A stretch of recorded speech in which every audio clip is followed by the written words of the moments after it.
Broadcasting to you live from the Orion Spiral Arm of the Milky Way Galaxy, the solar system, planet Earth, North America, the United States of America, somewhere outside of Detroit, where the Cleveland Cavaliers won Game 7 by like 30 points, advancing to the Eastern Conference Championships. My name is Brian Engelman. Today is Monday, May 18, 2026, and this right here, the thing that you're watching, it's called the TNAM Daily Show, larger. The TNAM Daily Show here on the new American media, because the old American media has failed you. On today's program, is England growing a spine? They had some protests. Keir Starmer, is he done? Oh, it seems like it. Foreign politics are always a wonky subject because there's so many quirks and nuances to what they do. But in this case, what are they doing? Well,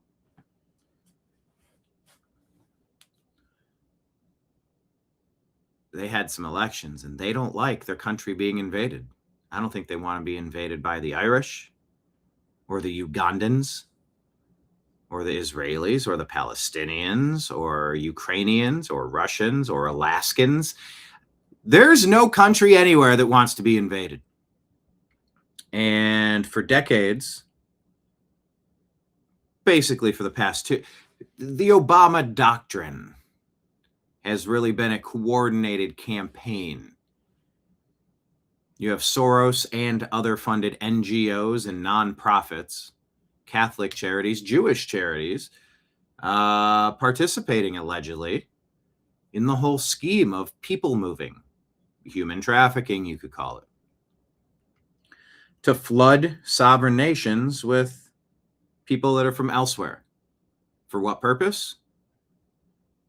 Well, to fundamentally transform these areas, to remove social cohesion. And nobody likes it. In England, it's turned into a really weird dystopian police state.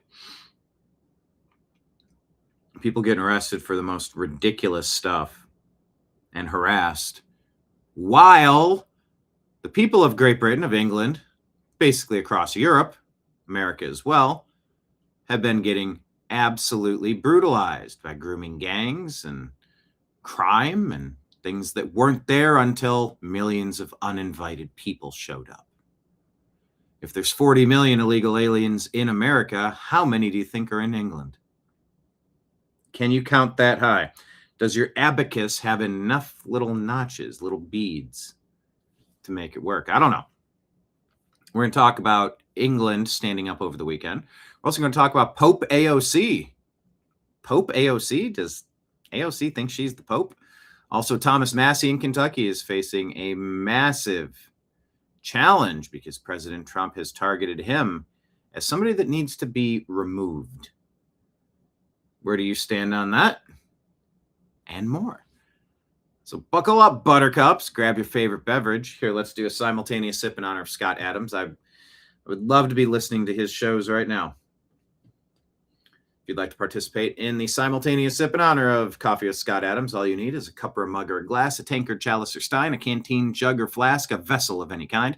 Fill with your favorite liquid. I like coffee. And join me now for the unparalleled pleasure, the dopamine hit of the day, the thing that makes everything better. It's called the simultaneous sip. Go.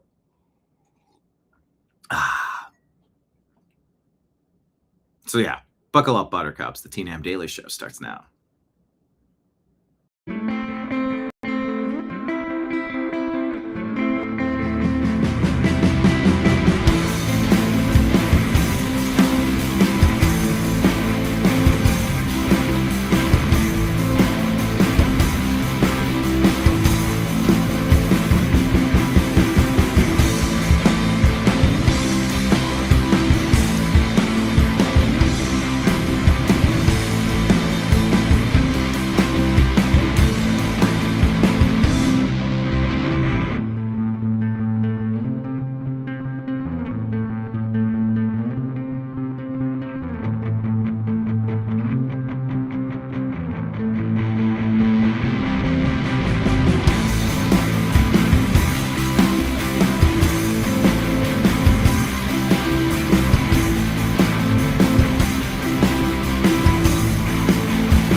your guide to the truth.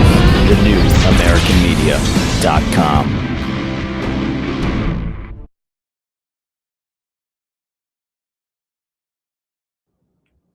All right, everybody. How was your weekend? Thanks for being here. Hit the thumbs up button, hit like, hit subscribe. Yes, Marion Slurp. Thanks, Scott. Rest in peace. I enjoyed the Scott Adams show, Coffee with Scott Adams, quite a bit. It has left a void in my news consumption. Trying to find something equally entertaining, equally relevant, equally thought-provoking, equally timely. Yeah. So I guess that's a good question. Far be it from me to ask you to promote some other channel and some other news service site or other podcast that tells you about what's going on. Because I want you to be here. I like that you're here. But let me hear if you have another favorite podcast, other than this one, of course. And if you want to support this one, the ways that you can do so are thus. You can support us on Patreon at the New American Media. Also, Rumble and YouTube, along with Patreon, have membership options, monthly options. Thank you to everybody who signed up. And if you haven't yet, please consider. I mean, like as little as like $5 or $10 a month, you can support TNAM. Super appreciated. You can do Rumble Rant tips and Super Chat tips. Just tap them on there. I'm Brian, your bartender. We're going to talk about all the stories on the screens behind me. I will slide you your tab for hanging out here at our restaurant, our bar. When we're done, it's going to say $0, but there's a tip line. So if you do enjoy what you're doing in my bar, consider tossing a tip in the tip jar. All right, let's see who's in chat. Marion on the screen. Yes, of course. There's John. Hello, John. Everybody else. Droopy Dog. Marion says, hello, Lake Leon. Weekend was good. Went to my granddaughter's highlights school. What's a highlights school? Graduation in Indiana. Cool. Oh, high school. Spell check. Yeah. Okay. Gotcha. There we go. All right. Let's pull up our X account. We shared a lot of good stories on Sunday yesterday and Saturday. But those stories disappear on our Instagram feed within 24 hours. So we don't really have a stack of Instagram stories today. But follow us on Instagram. You know, it's kind of weird because like the more I post on Instagram, sometimes the more followers I lose. It's not that I post ridiculous, offensive stuff either. It's just, I think there's an algorithmic glitch. And by glitch, I mean intentional suppression. So there's that. All right. Let's pull up X and tell you about the news. Hey, Texas people, when are your primaries? Are they tomorrow? Yeah, this was a failed attempt to get... I try to work with Grok. I say, show me a picture of Thomas Massie. No, that's a terrible Thomas Massie. And then AOC is the Pope. What even was that? That's awful. Just terrible. So I said, never mind, Grok. You're drunk today. I guess we're not doing this. But there we are on X at American_media_. Make sure you be following us. All right. Okay. Yep. Patreon link locked in here at the top of our X account. Okay. C3 is reporting that Amy Bach blew the whistle on Minnesota fraud. I guess she's in that picture, circled. Tim Waltz was in on it, he says. I think C3 is a he. I don't know. Tim Waltz was in on it. Jacob Frey was in on it. Tina Smith, Ilhan Omar, Tiki Brown. Tiki? Keith Ellison, Amy Klobuchar, Peggy Flanagan. Time for justice. The fraud is unraveling. is a broken promise.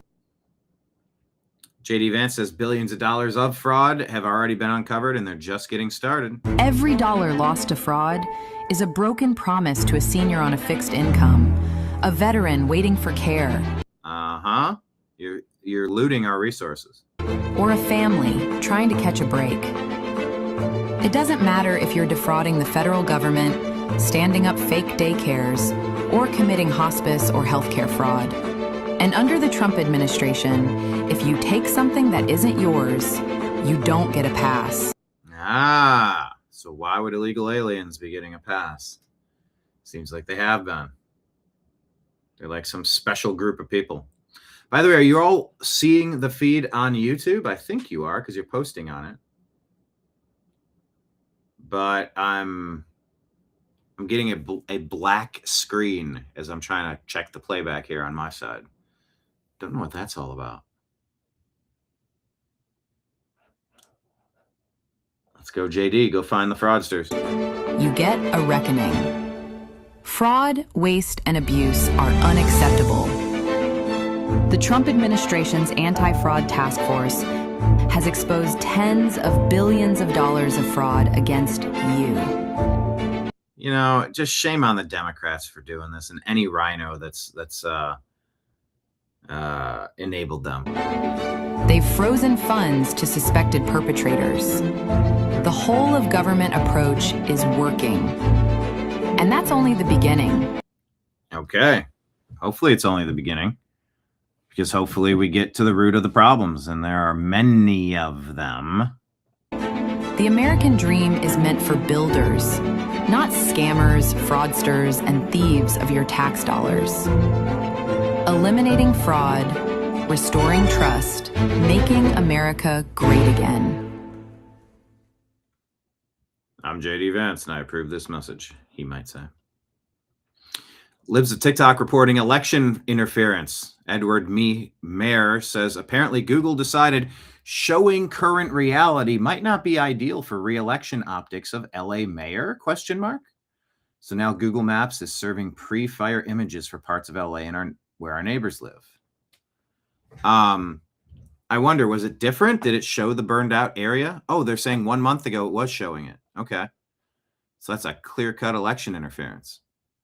They don't want people to see the devastation of what Los Angeles leadership, air quote, of Karen Bass and California leadership, air quote, of Gavin Newsom allowed to happen. Water mains that wouldn't spray water.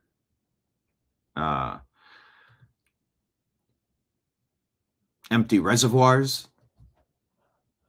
The fact that you didn't have extra teams deployed in advance, anticipating a potential problem.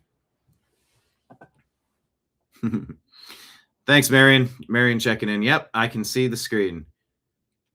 You're wearing a shirt with pink flamingos. I am. Festive. It's summer. It's May 18th. Seasons are nice. All right, check out yesterday, the Friday show. Did Trump checkmate the deep state with China partnership and CIA Tulsi raid in housing ban? Yeah, the CIA raid of Tulsi Gabbard. It's fake news, except it was true, but the timeline was off. So there's that. Grandpa's free advice, says Jesse Waters just dropped this. It's eight minutes, so I'm not going to play the whole thing. Let's see what he says in the intro. Fox News alert, the Justice Department just released the bombshell report that we've been waiting for. What actually happened on January 6th? Pretty big story. Also, guess what? Some of my footage, 2 scenes from my footage on January 6th have been licensed and will be used in the upcoming movie Fall, or the series rather. I don't know. It's a serial, a series, a web series. Oh, geez. What's the name of it? Fall of the Boogaloo. Hey, maybe I'm wearing the shirt because like Boogaloo boys wear like festive shirts like this. A lot of Hawaiian shirts, I guess. But yeah, I just saw the trailer for it. It's a few minute long trailer, and yeah, multiple scenes of January 6th. Chaos at the mostly peaceful protest were used. So I'll share that with you when it comes out. I want you to watch it. I've also watched full episodes of this in its early stages of production. Man, a while ago, a year ago, 2 years ago, year and a half ago, probably around Inauguration Day. Coming out on News to Share. So stay tuned. The FBI had 26 confidential human sources there. And that's what Follow the Boogaloo is. It's chronicling the alleged infiltration of the Boogaloo Boys group with handlers, fed handlers, and you had informants on the inside that were turned. That's the thrust of this, and then it moves into J6, and then it moves into another phase. So, yeah, it'll be interesting. I really want to watch it. A lot of moving parts, but I mean, you want to take apart how the federal government can infiltrate groups to try to make groups look bad, to frame groups. Oh yeah, this is going to be the project for you. I'm excited to share it once it's out. Like I said, I watched a full episode. There's a lot going on behind the scenes of these militia groups, these some would say American hero groups, many groups. If you're thinking of a bad one, I don't mean that one. I just mean the good ones. But yeah, it's pretty cool. I need to build my IMDb page. Not Laura Logan has used my footage. It's been licensed to her for some projects, and yeah, I gotta find I gotta put an IMDb page together to put all that stuff in. But pretty cool. Yeah, let's get to the bottom of J6. That day, 26. A confidential human source is a guy the FBI pays to spy for them. Of the 26 confidential human sources who were in D.C. on Jan 6th, 4 entered the Capitol during the riot. An additional 13 entered the restricted area around the Capitol. And by the way, the restricted area, I don't know what they consider to be the restricted area, but there were sort of a lot of restricted areas that day. So more than a dozen FBI spies participated in the so-called insurrection. A bunch of them broke into the Capitol. Their own inspector general says this is what happened. But that's not what they told you when they testified under oath. Those who were there in an undercover capacity on January 6th, how many were there? Again, I'm not sure that I can give you that number as I sit here. I'm not sure there were undercover agents on scene. I thought I heard you say you didn't know whether there were FBI agents or informants or human sources in the Capitol or in the vicinity on January 6th. Did I misunderstand you? I thought that's what you said. Well, I referred very specifically to undercover agents. Yeah. And so are you acknowledging then there were undercover agents? As I sit here right now, I do not believe there were undercover agents on scene. The inspector was hiding something, so Congress asked the question a different way.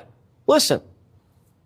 Did you have confidential human sources dressed as Trump supporters inside the Capitol on January the 6th prior to the doors being open? Again, I had to be very careful. It should be a no. Can you not tell the American people no? We did not have confidential human sources dressed as Trump supporters positioned inside the Capitol. Kind of tough to answer this one. Gentleman's time has expired. You should not read anything into my decision not to share information. Director Ray, confidential human gentleman's sources. time. Ray's right. Yeah. Can we please bring down the whole house of cards already? That's the point of this. I'm so sick of J6 being used against people. And if you can go in the Wayback Machine, it was used against people pretty big time. We sort of went dark for a while. Didn't want to get wrapped up in that nonsense. Having been there and filmed it, as we're allowed to do as journalists, by the way. But I digress. Okay, Ron Rules asks, why are we still bringing in H-1B visa people? As Microsoft AI chief gives it 18 months for all white-collar work to be automated by AI. So why bring in H-1Bs? Governor Ron DeSantis of the great state of Florida says tech folks forecasting the end of white-collar jobs while at the same time clinging to foreign visa programs that utilize cheap labor? Not hard to see why people view big tech unfavorably. Correct. We told you this about President Trump giving the State of the Union address and how the American dream of homeownership is under attack. By the way, this whole thing where they just revalue your property and say you owe us more in taxes. I'm in the middle of this right now. I have a deadline to submit an appeal today. This shit sucks. Another $1,200 a year because there's hypothetical, theoretical value in my home. I paid what I paid for the home. That's what it's worth. You know when it's worth more? If it's worth more? If the market doesn't crash tomorrow? If I sell it, then it has a new purchase price. These property taxes have got to go. You want to tax, find another way to do it besides property tax. I am so sick of it. You purchase a house and you own a house. You don't rent a house from the place that you live. This is completely backward. Not a fan of this. Anyway, President Trump called for Congress to pass the American dream of homeownership. What do you call it? The Road to Housing Act. Riley Gaines says if Republicans don't pass the Road to Housing Act, that will stop housing standalone homes turning into rentals, then they're in trouble.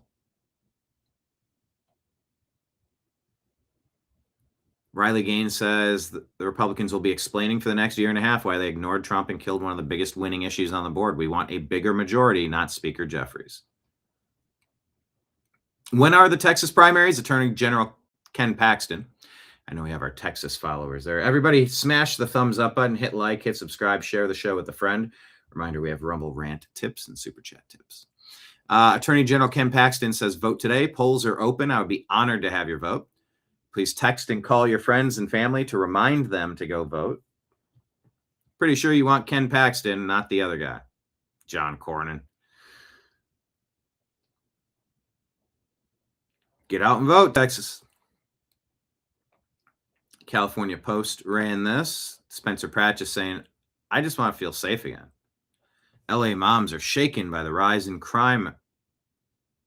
LA moms who have been shaken by the rise in crime rally around Spencer Pratt.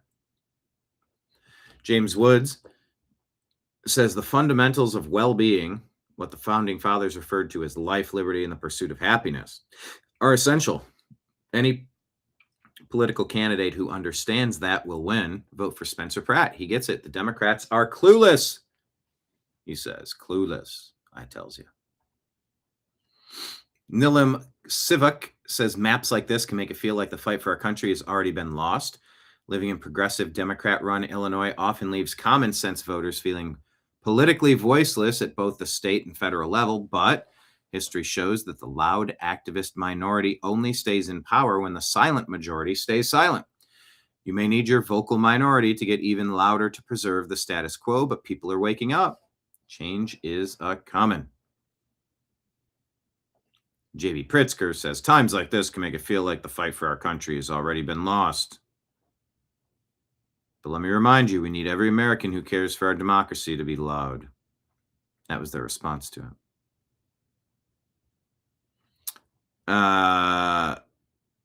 Sheridan Gorman was 18 years old. Her life was taken from her, and it was 100% avoidable. This article from Homeland Security says ICE asked Governor Pritzker and Chicago sanctuary politicians not to release criminal illegal alien who's been accused of K-ing the 18-year-old Loyola college student. Shame on Democrats. Pete Hegseth has a message for what happened.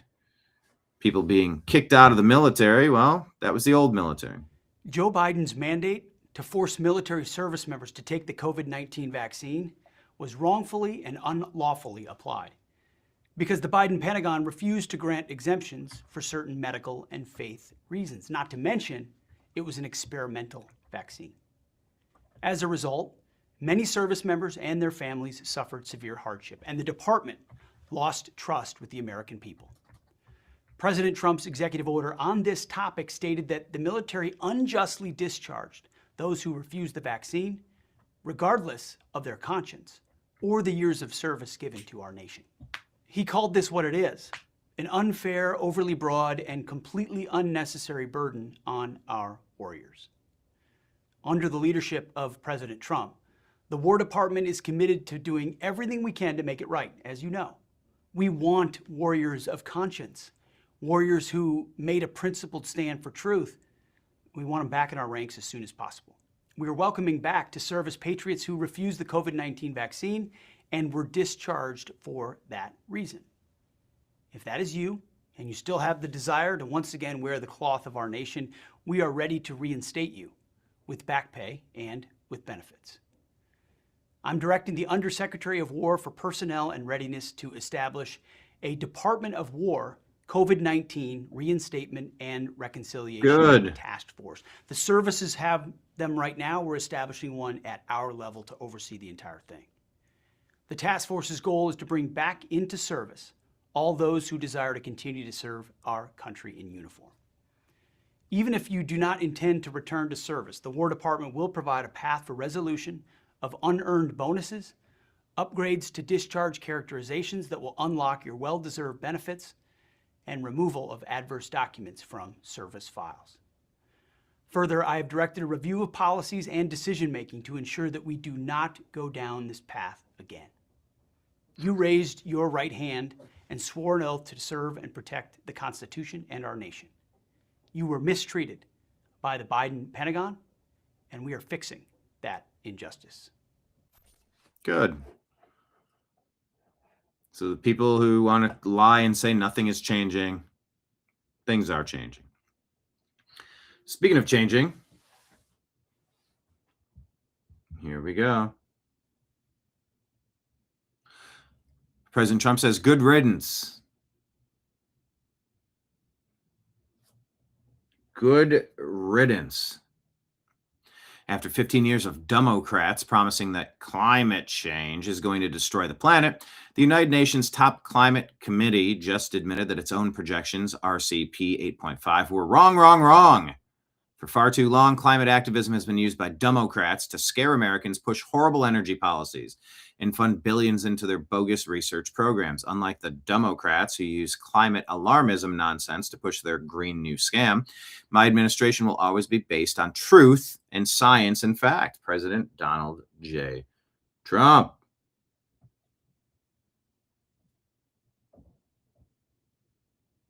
White House put this one out. Scott Adams would famously talk about climate, what would he call it? Climate projections, maybe? Climate models. All this stuff is based on, well, there's evidence to support that this might be happening. That's not evidence. That's not something you set policy based on. And you definitely don't start limiting options and raising the prices of energy because of it. Okay.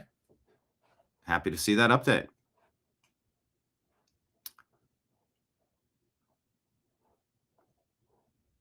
Deadline put out this article. Spencer Pratt plans to leave LA if he loses the mayoral bid. I will be done.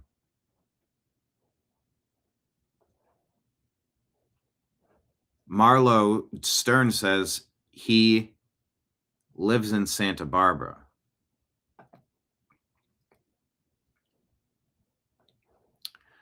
Spencer Pratt replies, my house burned down. I lost everything. I can't rebuild. As a 42-year-old man with 2 kids, I've had to move into my parents' house, and I'm getting attacked for that? This is journalism? This is why no decent people ever get into politics. This is why you only have goblins running everything. God help you if you try to make things right for your community. If you lose your entire town, journalists, air quote, will mock you for not making your kids sleep in the toxic dirt on your burned out lot. Who raised you, dude? Agreed. America Pulse News says Georgia Governor Brian Kemp and Secretary of State Brad Raffensperger are desperately trying to block the Fulton County Board of Elections from turning over voter rolls and data to the Department of Justice subpoena. A whistleblower board member says they want to comply and help expose massive voter fraud in the county, but Kemp and Raffensperger are intimidating and threatening them to stop it. These two have a lot to hide after years of questions about Georgia's elections. President Trump's DOJ is demanding the truth, and they're fighting to keep the cover-up alive. That doesn't sound good. We've had our eyes on Georgia for a while. The Muse says, why are Georgia Governor Kemp and Secretary of State Raffensperger obstructing justice? Fulton County Board of Elections member reveals they're blocking DOJ subpoena voter rolls and data. Why? It's one thing for Democrats to resist, but these two are supposed to be Republicans. So what are they doing and why are they doing it?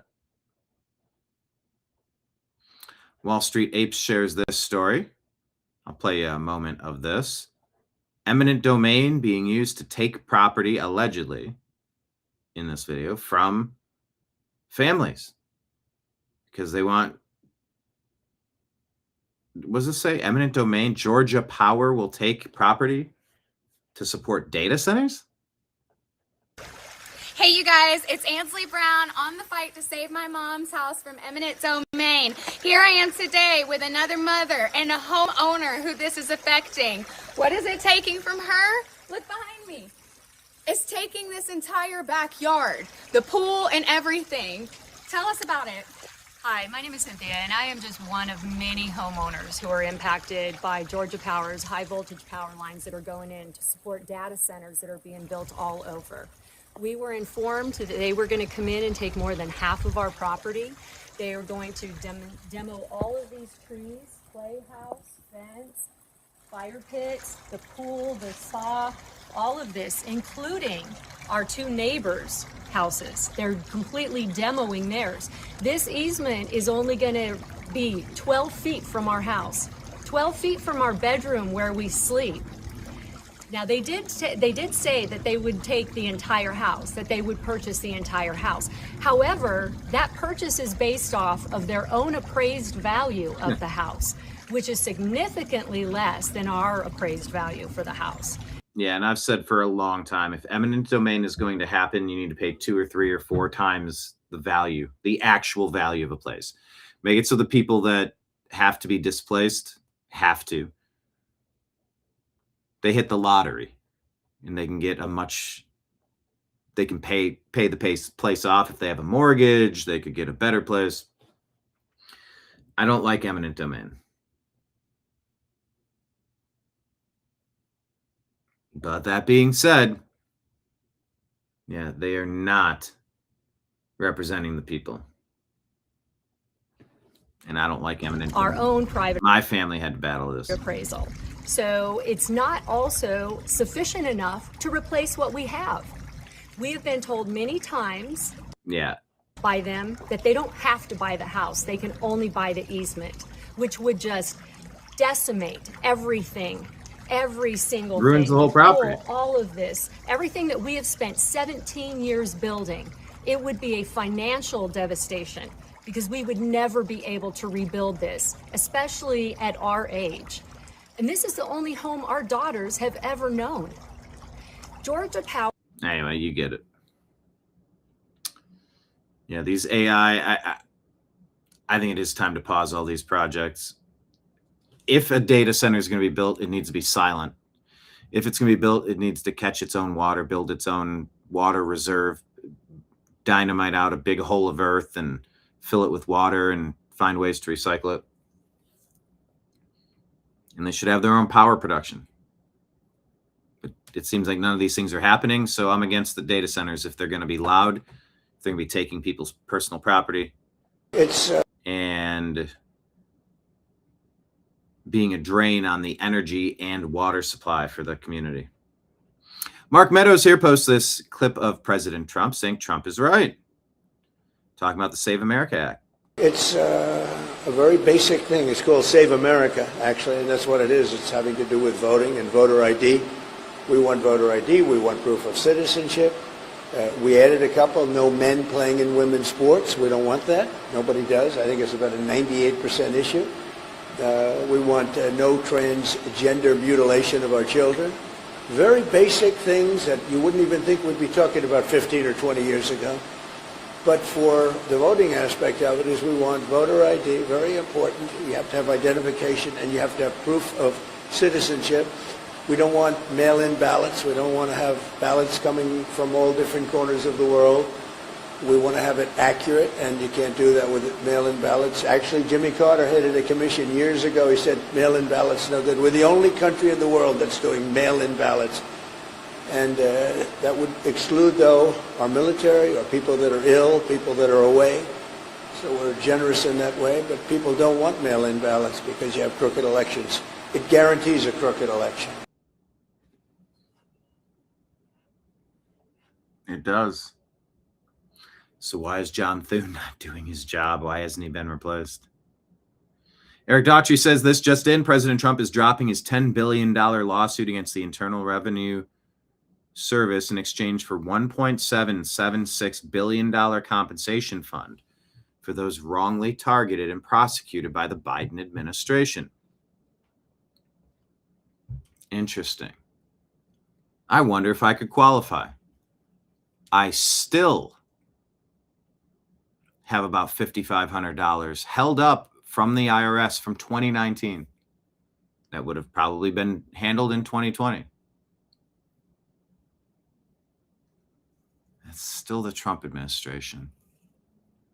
But I didn't file until 2022. We did 3 years at once because I was on the other, I was 2,000 miles away. Didn't have my documents, COVID, couldn't travel. I wonder if I could get in on this, actually. It's got me thinking. He did this for Americans who were wronged. The lawsuit was originally filed after a government contractor admitted to stealing Trump's and other wealthy Americans' tax info, then leaking it to media outlets in 2019, 2020. That's the exact time frame I'm talking about. Well, I told you about how ineffective and maybe compromised John Thune is because he's not passing the Save America Act, despite the fact that they could just do the standing filibuster. Everybody talks, and after it's just mathematics. You can only talk twice, and if you close the business day every day, those people are eliminated, and you just go through the math, and everybody does their thing, everybody talks, and then it's done. Then you pass it. I don't know why that's so complicated. Well, it's hard. We don't want to be here and work. Well, I don't care what you don't want to do. Anyway, here's John Thune. Do that 13 times. You voted no 13 times. This isn't a political game. These are real people's lives that we're talking about. And you all have just figured out 29 days in that, there might be some consequences. There are people who run out of money.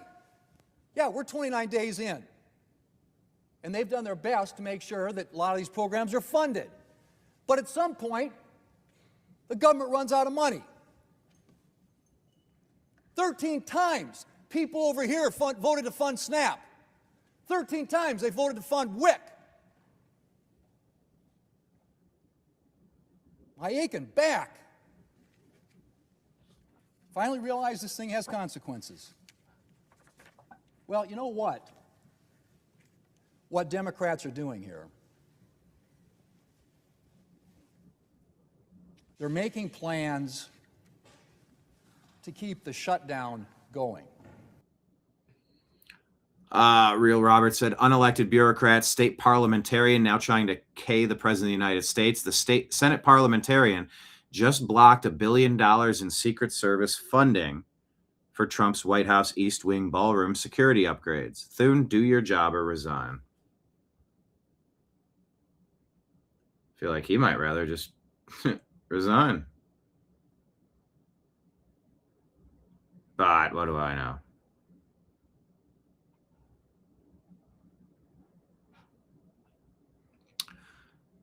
Eric Daughtry again. Trump Education Secretary Linda McMahon found a ton of fraud in education. I'm so surprised. I'm really proud of one of the things that we've done, and that is we've just really totally revamped the FAFSA program, which is the the applications that students fill out, for student aid as they're going to college. But as like many things in the government, we found that there was a lot of fraud going on, that there were bots that were applying for these loans. There were ghost students. There were dead people who were getting these loans, et cetera. And so we really did enforce and tweak this entire system so that we have this real-time fraud identity now. And it's as simple as showing an ID, online to show who you are when you're applying for these loans. And last year we kept $1 billion of fraud money from going out. And just in the first 2 weeks of revamping this program this year, we've saved about $60 million. So it's very effective. And I'm very pleased that we are going to be able to save taxpayers billions of dollars with this identity program. I'm really proud of one of the things that we've done. That is, we've just really totally revamped the FAFSA program, which is the billions of dollars saved. Bots and ghost students and dead people getting fake loans. Now they have real-time fraud identity now. You have to prove you're a real person. Unbelievable that this was not already the case. I want to see Linda McMahon work to de-wokeify our schools.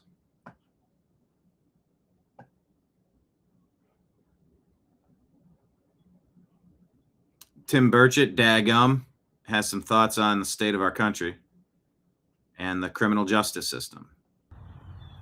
Hey everybody, Tim Burchett.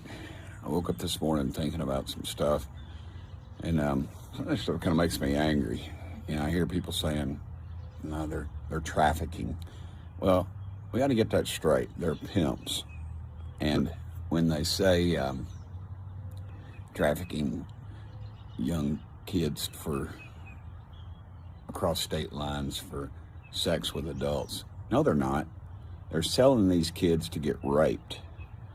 I think we try to sanitize stuff. In Hollywood, shows the pimp and dressed in the fine clothes and the nice car and talking tough and all that, and that's all these people are. They're awful demonic people, and they deserve to burn in hell.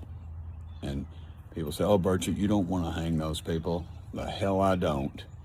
Bring them out to the farm. We'll take care of them, and I am not kidding you. Mm-hmm. We've got to start taking this stuff serious in this country, folks. And the way the left and I guess we all are guilty of it. We try to sanitize it so it doesn't affect our psyche or our conscience. But this stuff's going on right now. It's going on in your community. It's going on in my community. We need to pay attention, and we need to start enforcing our dadgum laws and quit electing these gutless wimps and putting these judges in that let these people walk, and quit with all the being able to get out of these things, and they get probation and all this other stuff. All they're going to do is offend again, and the people that are buying these kids to rape are just as guilty or worse than the others. End them all. That's what we've got to do. There's nothing redeemable about these people. Anyway, folks, pray for our country. Pray for all those little kids out there that are lost in this horrible system. We lost over 300,000 during the Biden administration. Thank God for President Trump and Homan. They found, I think, 145,000 of them so far. And that's not in the press. Should be. Shame on the media. Anyway, pray for our country. Thank y'all for seeing me here.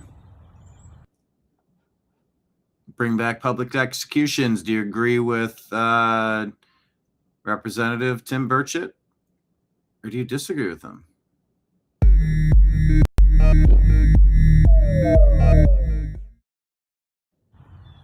Hey everybody, Tim Burchett. Yeah, you can't let crazy people walk.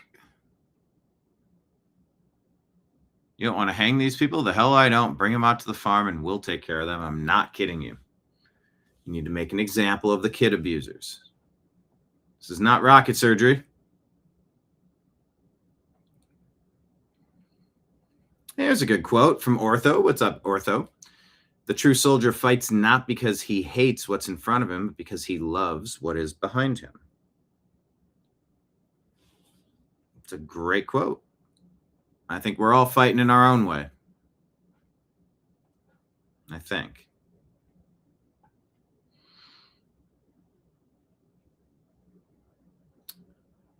Audio recording of Colorado Secretary of State Jenna Griswold telling local election officials they weren't informed that she leaked Dominion voter machine passwords online because she wanted to avoid causing a media storm.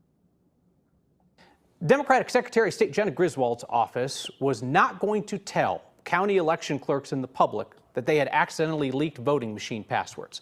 9 News Investigates has obtained an audio recording where Griswold's chief deputy tells the clerks that they were not going to be told because it would cause a media frenzy. Griswold only notified the clerks and only changed the passwords after that security breach was revealed to the media and the public. That security breach came out 5 days after Griswold's office learned about it, when the Colorado Republican Party broke the news and asked for an investigation. The passwords had been inadvertently posted on her website in the hidden tab of a spreadsheet, sitting there for months. Clerks were upset to find out. Okay, this is connected to a big story that broke after our show. I don't think I covered this on Friday, but I'm going to get to the second part of this Colorado story. Out about it through the news.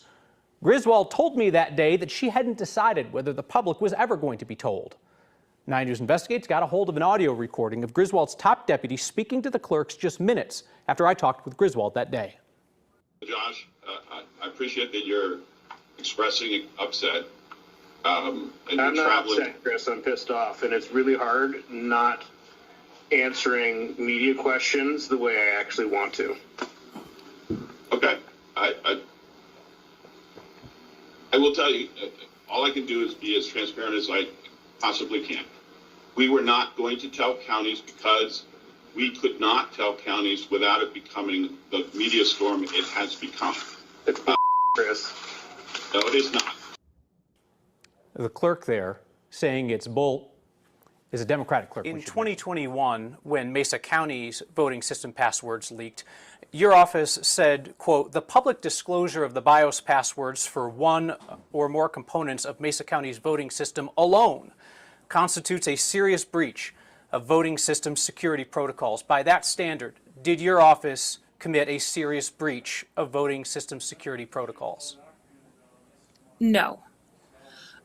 There's several things. First off, the situation in Mesa County is very distinct to the situation that we are facing today.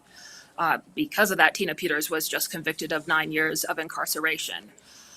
We were actively investigating the password disclosure as part of a bigger security breach in Mesa County. Pardon me. What your office said was that the public disclosure of the BIOS passwords alone constituted a serious breach of voting system security. So now that your office has leaked passwords, does that also constitute a serious breach of voting system security protocols? Well, to push back on you, Kyle, that sentence is in the press release, but there is a much bigger press release. And part of that investigation in Mesa County was 2 sets of passwords, unauthorized access, stolen passwords, and it was in a different time. Since 2021 and what happened in Mesa County, our security has improved, including the 24/7 hour cameras, including the badge and access. The law has been significantly strengthened since then. We have multiple layers in place to ensure situations like Mesa County don't occur, and that is not what is occurring here. Again, the word choice that it was the passwords alone that constituted the serious breach was, again, the words used by your office. Yeah. Georgia, Colorado, these places are an absolute mess when it comes to voting. Former elections clerk Tina Peters. Peters. Colorado governor is going to grant clemency. We've been covering this story for a long time. This lady here, she suffered way too much already. She found problems and talked about them and shared the information and said, oh, well, you can't share information about our messed up voter system. Well, it's called journalism, actually. Let's check this little video out. Is she saying anything? No. Clemency has been granted. June 1st. She is set to be released. Let's take a listen to this. Well, breaking news, CNN has exclusively learned that the governor of Colorado will grant clemency to former elections clerk Tina Peters. Peters is the only Trump ally still behind bars for a conviction related to trying to overturn the 2020 election. And the president has repeatedly called for her release. CNN senior reporter Isaac DeVere joins us now with his exclusive. What are we learning here? Well, listen, Phil, I spoke with Governor Polis just a little while ago, and he explained to me his rationale in this decision. Tina Peters is in prison for not crimes directly related to election denialism. She was convicted of election denialism. See, that's are you a science denier? Are you a Holocaust denier? Do you deny that the sky is blue and water is wet? You can't have a difference of opinion on things that we don't approve of. They think, they say. Fun. Election denialism. If you think Joe Biden got 81 million totally legitimate votes, you're a special brand. Polis just a little while ago, and he explained to me his rationale in this decision. Tina Peters is in prison for not crimes directly related to election denialism. She was convicted of basically getting improper access to a room where there was elections equipment in Colorado. So that was the crime, but at issue here is that at her sentencing, the judge talked about it in the context of all the other things that were going on. It does, though, after the January 6th rioters' pardons that President Trump made on his first day in office, mean that Tina Peters is the last person in prison for anything related to this. Those were state-level charges, which is why Trump could not pardon her for it. Polis could. He spent a lot of time over the last couple of months thinking about it, getting a lot of pressure. He told me getting pressure privately from Trump, talking to a lot of Coloradans, talking to the district attorney who convicted her, and he decided to go forward with it. But importantly, I said to him, usually clemency comes with some level of contrition. She has not said that, and he said to me, actually, she did provide a statement in her clemency request, and I'll read it to you, Phil. She wrote, "I made a mistake 4 years ago. I misled the Secretary of State when allowing a person to gain access to county voting equipment. That was wrong. Going forward, I will make sure that my actions always follow the law." Now, of course, that doesn't say I broke the law or admitting it that way, but it is much further than Peters has gone in anything that she has said or that her allies have been posting on her Twitter account for her over the course of this last couple of years. That's huge news. Like, we sort of missed the news cycle on that one, but I wanted to get back to it because it's very important. In light of Jenna Griswold and the stuff that she's been doing in Colorado, Colorado is a mess. Georgia, a mess. Michigan, a mess. Pennsylvania, a mess. New Mexico, a mess. Arizona, a mess. You know, most of those fraud states, swing states, where Trump was winning by hundreds of thousands of votes, it was a done deal. That'd be like watching the Cavs game, up by 31 against the Pistons. By the way, the Cavs will advance to play the New York Knicks in the Eastern Conference Championships. First non-LeBron Cavaliers team to reach the Eastern Conference Finals since 1992. Mark Price, Brad Daugherty, Larry Nance. It's been a while. Go Cavs. The winner will face the victor in the Victor Wembanyama-led San Antonio Spurs against the Oklahoma City reigning champion, Oklahoma City Thunder.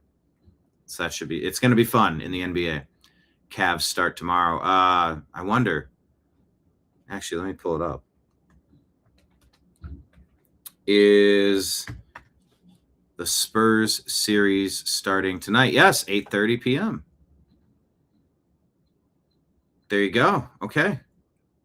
New news. And the Pelicans have hired a new head coach, Jamal Mosley. Okay. That's all I have in the world of sports.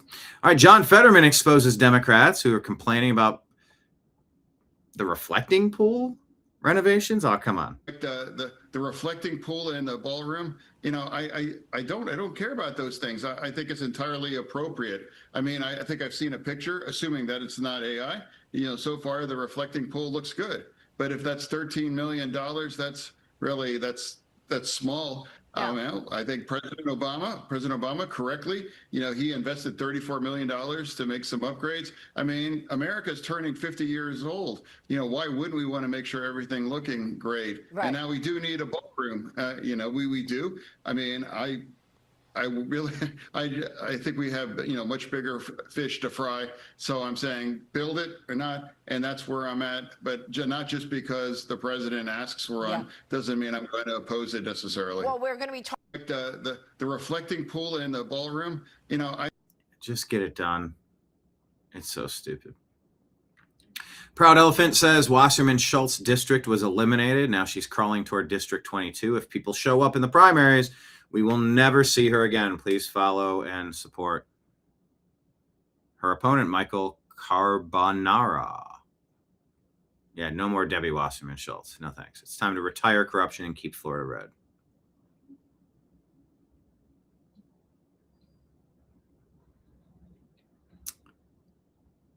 Michael Fanone,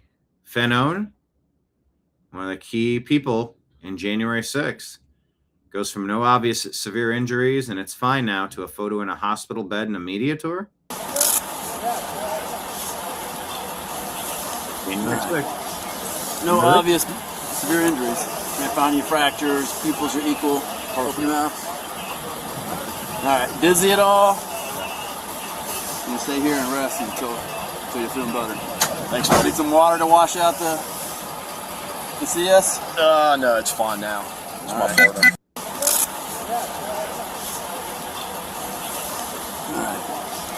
No, Fanone is at the center of the J6 investigation into components of this being a psychological operation. Gavin Newsom has handed his wife a $12.5 million no-bid diaper contract, according to Amuse. Newsom plans to give 400 free diapers to every California parent, regardless of income, routing the $12.5 million contract through his wife's NGO at 3 to 5 times the Amazon price. He asked the legislature to waive competitive bidding, the exact safeguard that was meant to stop this kind of self-dealing. Stay tuned on that one. Yeah, why not just order them through Amazon? Huh?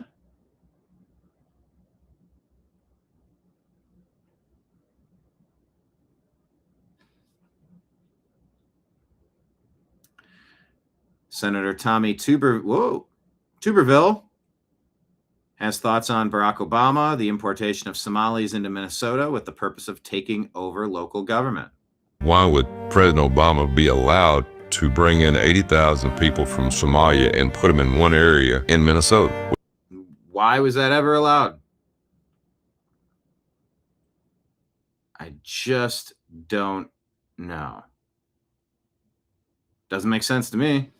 Which is Minneapolis. And it was all done by plan. It's a third world country, not assimilate, to build their own neighborhoods, to overtake the local, state, and then federal government with Ilhan Omar. She's not even a citizen, but she's in Congress. I can't figure out how we've allowed this to happen. People that are non-U.S. citizens to be in Congress, to be help making laws and voting on things. But first of all, why would President...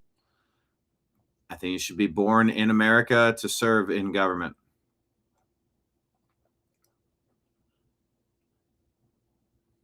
Libs of TikTok says, and when I say, I mean, you know, I would say that for president. If it's good enough for the president that you have to be native born American, I think it should be the case for mayors, governors, Congress. Yeah, no one, it feels like nobody's held accountable. Says Marion. Ortho says, in your face corruption. It's malignant. Howard Schultz is going to visit in Pakistan. Oh, you heard that Schultz. Sorry. Howard Schultz and, yeah, Wasserman Schultz, different Schultzes. Libs of TikTok says breaking 4 Colorado Democrats just blocked the Senate Bill 26-115, which would have required jail time for child abusers. 4 Democrats, Adrian Benavidez, Nick Henriksen, Katie Wallace, Mike Weissman. Name them and shame them. All right, Department of Justice. Here in a conversation, Sunday Morning Futures with Maria Bartiromo. She just said that we're going to find out that President Trump actually did win certain states in the 2020 election. Now, the president says all the time that the election was rigged. What have you done about that? Do you have any evidence that the election was rigged? What can you tell us? Well, there's a ton of evidence that the election was rigged. That's not something the DOJ needs to tell you about. There's been evidence about that for many, many years. What I can tell you is that we have multiple investigations going on in Arizona, in Georgia, in Fulton County, Georgia, and that's exactly what we're looking at. By the way, this is very difficult because they're very good. They're very good at hiding up misconduct and hiding what they're doing. And so that's why we're very focused on finding out whether the right people voted, whether people who were supposed to vote voted, whether there was one vote cast per voter. And that's what we're doing in multiple states. And I expect, and again, people, you'll say to me, how long is it taking? Why is it taking so long? And the reality, the answer to that is because it takes a lot of work to uncover what happened in 2020. It takes a lot of good old-fashioned law enforcement police work, which is what we're doing, and we have great prosecutors working on it as well. And I expect that, and I assure the American people that as soon as we have something to say for it, whether it's charges, whether it's a report, whether it's the results of an investigation, the American people will learn about what we've uncovered. Yeah, so in other words, what you're... Please, can we do this fast? We're burning daylight. Eric Daughtry says, just in, Cuba has discussed striking Florida. Well, I think that's going to be pretty bad.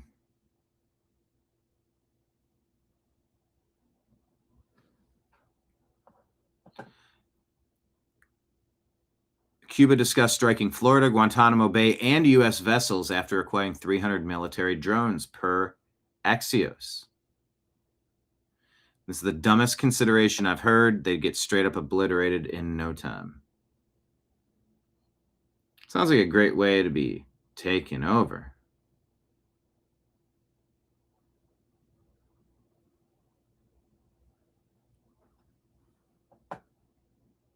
They're just showing a cow free ranging out there.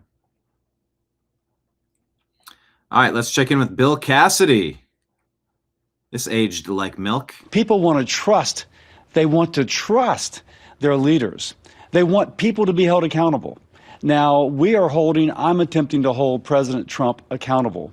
And that is the trust I have from the people that elected me.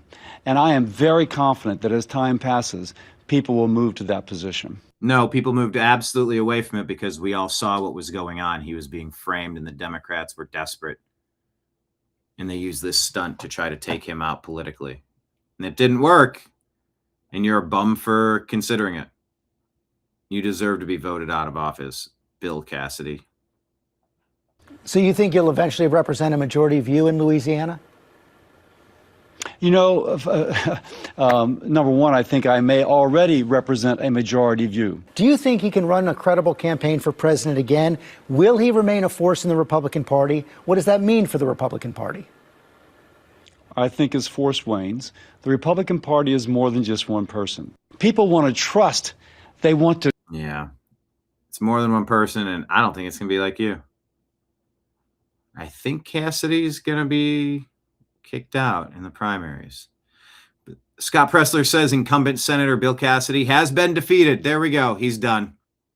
There you go. Mess with the bull, get the horns.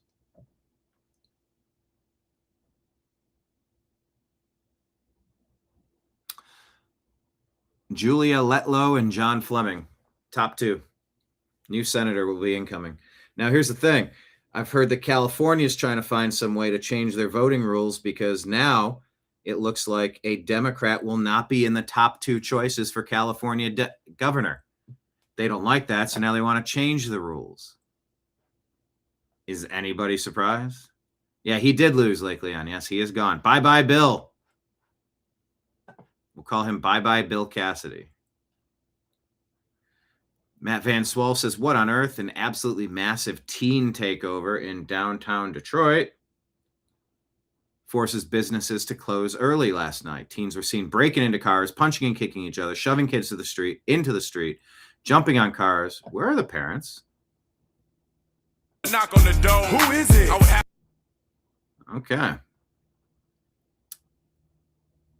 California Democrats, here we go, making a move to rig the governor's race. They're putting forth a new ballot initiative to repeal the top two candidate rule that takes the two leading candidates.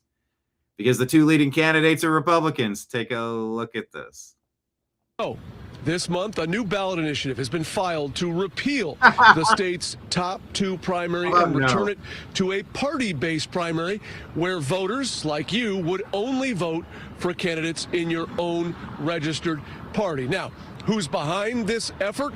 Well, the leader behind it and filed this with the Attorney General this month is Steve Maviglio. This month, a new ballot. Steve Maviglio.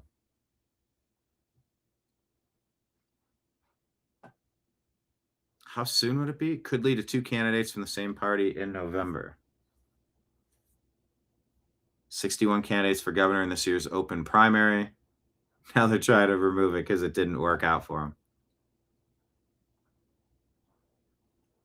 Unless I'm missing something, this is just absurd. Chip Roy's Attorney General office would be a revenge operation against Senator Ken Paxton. What? Sources reveal Chip Roy intends to reinstate. This is concerning. Plans to reinstate up to 7 of the former Texas AG employees who falsely reported Ken Paxton to the FBI if elected Attorney General. Roy is known for an endless capacity to hold a grudge and will use his office to destroy Paxton regardless of the U.S. Senate runoff result. From the rumor mill.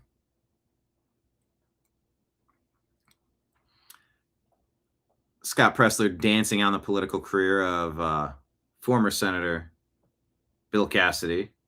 And, you know, for all the people complaining about Trump, hit the like button, hit share, hit subscribe, please. Consider dropping a Rumble Rant tip or a Super Chat tip.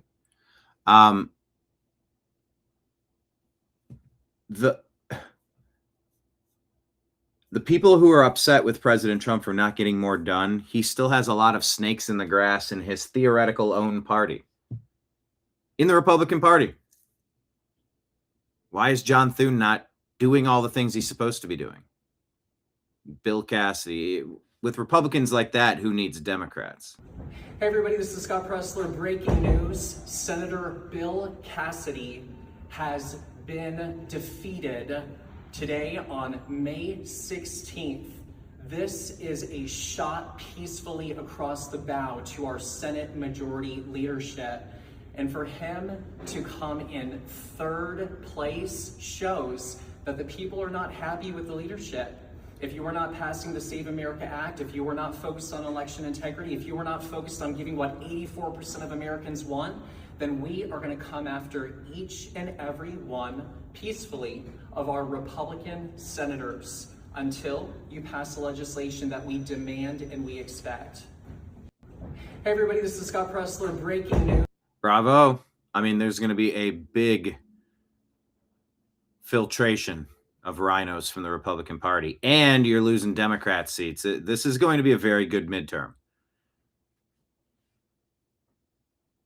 As long as everybody gets out and votes. Yeah, Scott's got some long hair for sure. And Wokeness says, holy sh**. Turns out this ad campaign by the Philly sheriff cost taxpayers $600K. Live in the building. Okay. What is this?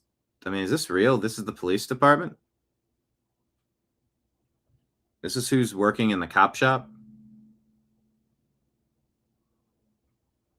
Oh, good grief. Hi, Nimbus. Come up. People want to see you. Remember? Come. Can you do the jump, or do I need to lift you? 3, 2, 1. Okay, I'll lift you. Whee! Hi, buddy. Welcome to the party. Happy to have you. Woke up from your nap. Everybody say hi to Nimbus. There, go ahead. This is where he nuzzles on all my stuff and knocks the equipment over. He'll step on my computer keyboard. All right, here's World Economic Forum founder Klaus Schwab. Do you dislike this guy enough? Dans ce nouveau monde, In this new world, we must accept.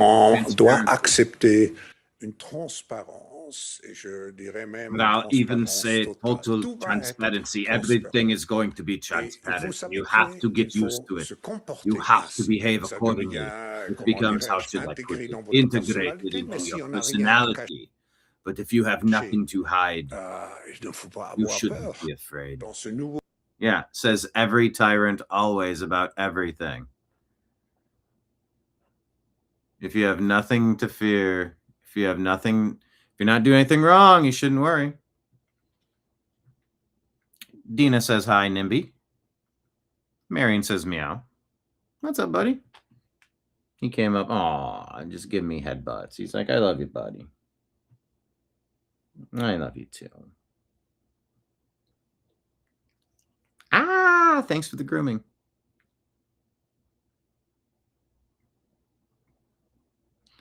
He'll either groom or bite my ears sometimes. Aw, my man. He's like 100 years old in cat years. Actually, let me ask Grok.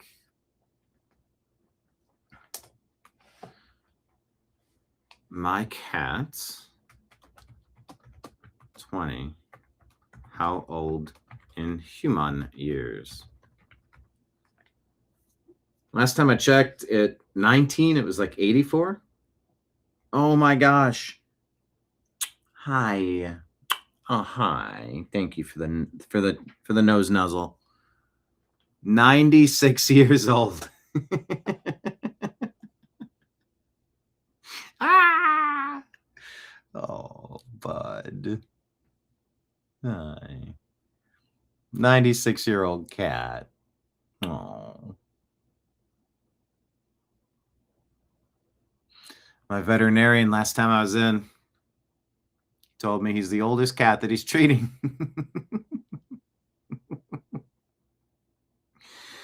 Oh, we're on such fantastic borrowed time together, aren't we, pal? Aren't we, pal? Man, I've had him.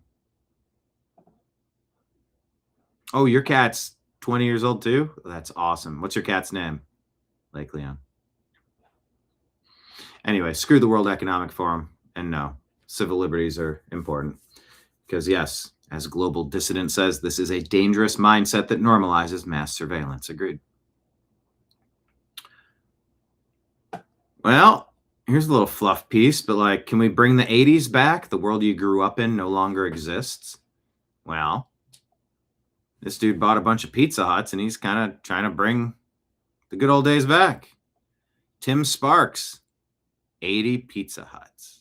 It's amazing the comments we have about they have the red cups. Yes, we do. Tim Sparks got his start working at a Pizza Hut that looked like this. We love the red cups. Come on, we all remember going to Pizza Hut when it was like awesome. He's now president of Dayland Corporation, which owns this franchise and more than 80 others around the country. They've redecorated many restaurants to rewind the clock. It looks exactly like the one that I remember from when I was a kid. Yeah, that's what we were after. Some Pizza Hut classics are now top-performing locations. Customers show up for a piece of their childhood. It just brings back memories. To share with their own kids. When you finally find something that tastes how you genuinely remember it tasting, like, you can't let it go. People come from 2 and 3 hours away, and I'm not making that up. More restaurants are serving up nostalgia. Franchises like Burger King and KFC return to old-school logos and packaging in recent years. At Pizza Hut, they even brought back Pac-Man. But for Sparks, This is much more than a game. It's a mission to rebuild places where families can connect. If we could get them in here as a family, they do tend to put their phones down and actually have conversations and speak with each other. I'm not going to tell you I know how to fix the world, but I do think that family is a good place to start. He hopes to renovate more of his restaurants as long as he can find enough of those lamps. They're hard to get? Yeah, they're almost impossible to get. A familiar taste. Well, cheers. Cheers, bro. Bringing people together. Just like I remember it. That deep dish. Oh, I had some pizza yesterday. I don't eat pizza all that often, but definitely enjoyed the Cavaliers game. Watched the game. Had some pizza. It was good. Garlic dipping sauce. Oh, had a hot honey dipping sauce. Oh, Lake Leon. Are you going to make a hot honey? Have you considered doing a hot honey version? Lake Leon has this famous apiary. Wouldn't that be cool? I think that would be really cool. A hot honey. Anyway, yeah, remember you had to do the book it? I don't know if you remember that, but you had to read a number of books, and if you got the stickers, then you got free pizza at Pizza Hut. You know, it's like you give the kids something free, and it brings the whole family, and it's going to spend money. It's a good program.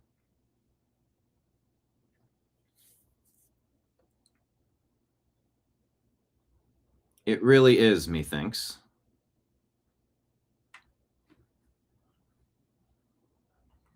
This quote, is this taken in the right context? Congress makes $174,000, says Lazy. Median income is about $63K. Minimum wage is $7.25. Is it really? If your public servant needs Wall Street crime to survive, that's not a government, that's a cartel. Welcome to neo-feudalism. You're the peasant and they're the aristocracy. What is this? Well, look, you know, the salary of Congress has been frozen since This is about insider trading. 2009. You know, when you adjust for inflation, a member of Congress today is making 31% less than they made in that year. It goes down every year. And over time, if you stay on this trajectory, you're going to have less qualified people who are willing to make the extreme sacrifice to run for Congress. I mean, it's just people just make a reasonable decision as a family on whether or not they can come and move to Washington, have a residence here, a residence at home, and do all the things that are required. So the counter argument is, and I have some sympathy, look, at least let them like engage in some stock trading so that they can continue to, you know, take care of their family. Well, look, you know, the salary is something's off about this video.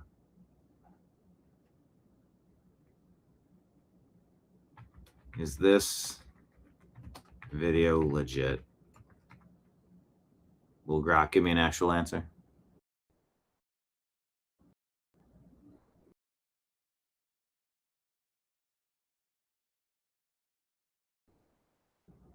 Grok is being really dumb. I'll have to ask it independently.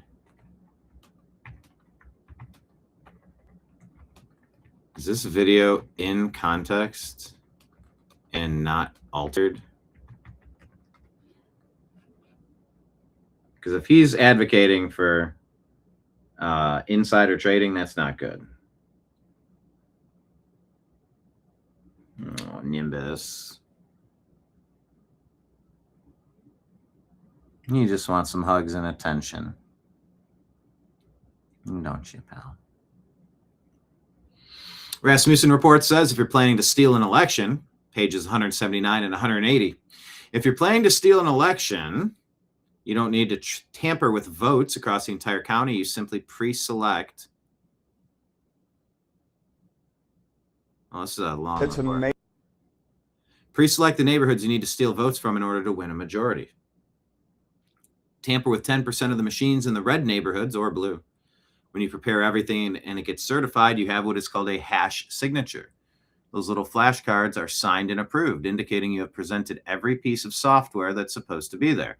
One thing you can do is take those hash signature flashcards ahead of voting in a particular county you want to overturn and make one little mistake. Let's say you're preparing a voting machine for November 5, 2024. The flashcard needs to have exactly the same date, November 5, 24, which is election day.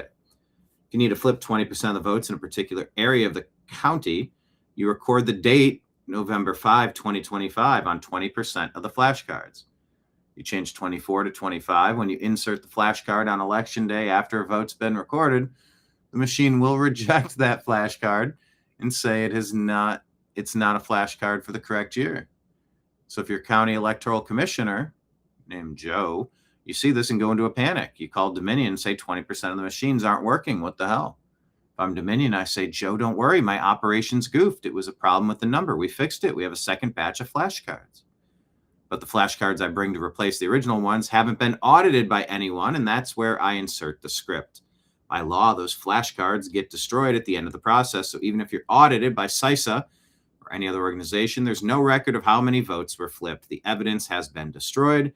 And the claim here from this post is that this is exactly what happened in Maricopa County, Arizona in 2020 and 2022.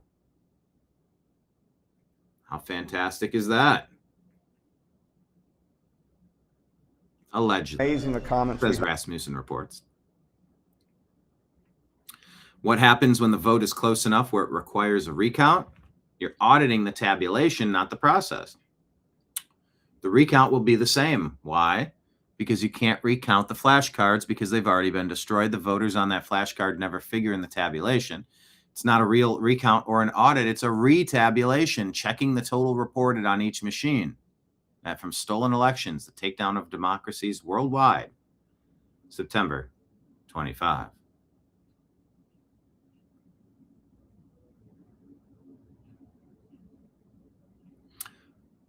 Oh, here's a fun one from the rumor mill while we're talking about the elections, the 2020 in particular. Joshua Hall says, and, you know, at this stage, I view this as fan fiction. Ear to the train track. Maybe so, maybe not. Not entirely certain what this is, but it's a theory. I like to call it fan fiction. Breaking: 2020 election hero Sidney Powell reportedly a frontrunner to become the next U.S. Attorney General. Now, I couldn't imagine that happening. However, let's see.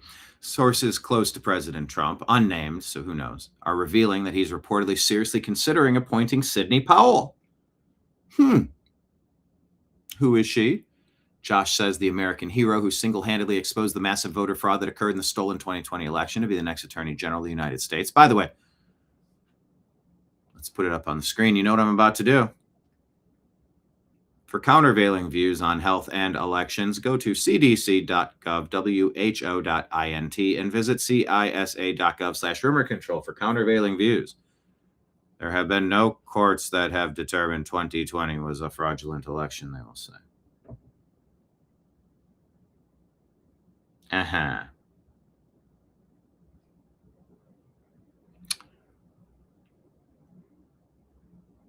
Trump is said to have grown fed up with current acting Attorney General Todd Blanche, lifelong Democrat and former U.S. attorney for the Obama admin, and his lack of prosecutions of deep state actors. These sources claim that the president is personally witnessing Powell's heroics to try and save our republic in the aftermath of the 2020 election. And she's the only person with the true courage to drop the hammer of justice on the deep state and hold them accountable for their high crimes against our nation. Okay. What do you think? Do you think Sidney Powell would be a good choice? Do you think she's being considered? I consider this fan fiction. Not sourced. It's just sources close to President Trump. Like anybody could write that. GBX says, breaking: U.S. forces confirm their withdrawal from Germany. The first batch of 5,000 American soldiers. We're witnessing the collapse of the NATO alliance, and this is the beginning of the end, perhaps. President Trump goes hardball mode, demands Senate Republicans attach the Save America Act to the housing or FISA legislation, both of which are bipartisan. Maryland, well, here you go. Wanting to eliminate the filibuster.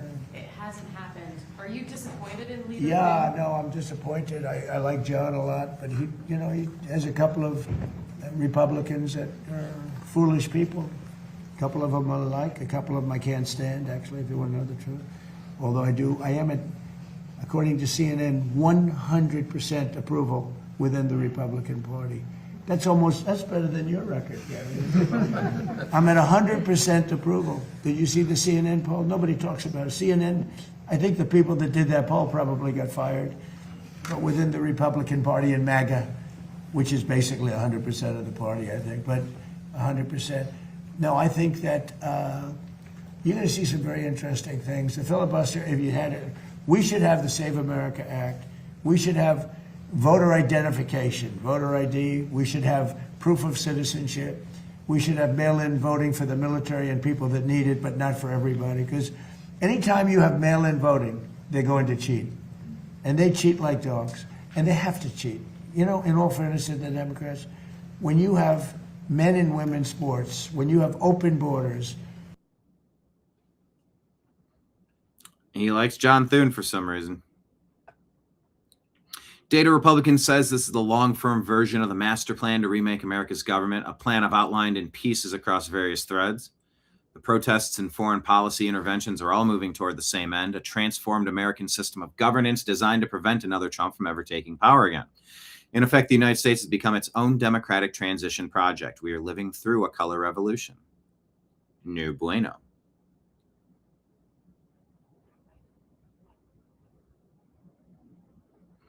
So the Senate parliamentarian unilaterally strikes down President Trump's ballroom Secret Service funding from the GOP reconciliation bill. By decree, Elizabeth McDonough is requiring 60 votes for the upgrades, not 50 plus one. Absolutely unreal. Thune can ignore her and just ram it through, but of course he won't do that. We're at the behest of institutionalists and unelected interpreter for our policies right now. Fire the parliamentarian. This is for safety reasons of all future presidents. Yes, you need a secure, attached facility with proper defense against all things instead of going to secondary locations, be it a field in Butler, be it the White House Correspondents' Dinner at a hotel. You need your own facility. All of the conditions that took place tonight, and I will say, you know, it's not a particularly secure building, and I didn't want to say this, but this is why we have to have all of the attributes of what we're planning at the White House. It's actually a larger room, and it's much more secure. It's drone-proof, it's bulletproof glass. We need the ballroom. That's why Secret Service, that's why the military are demanding it. They've wanted the ballroom for 150 years for lots of different reasons, but today's a little bit different because today we need levels of security that probably nobody's ever seen before. But everyone owes a tremendous debt of gratitude to the courage of law enforcement, the law enforcement, and working with the D.C. police, and we just spoke with the mayor. And when we're finished, Anyway, this ballroom is the project that never ends, it seems. Hey, did you see Michigan House Democrat candidate Shelby Campbell's campaign strategy, twerking for votes?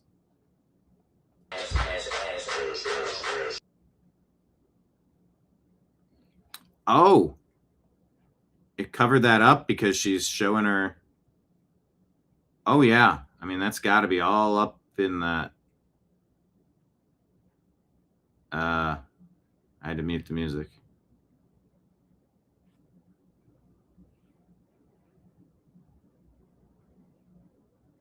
Twerking for votes. Sweetheart, I don't think it's twerking for you. Thousands of British marched toward Parliament Square for the Unite the Kingdom rally organized by Tommy Robinson.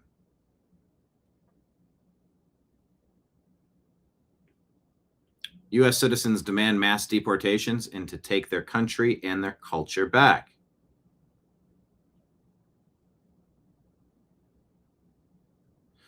They demand an end to being arrested for social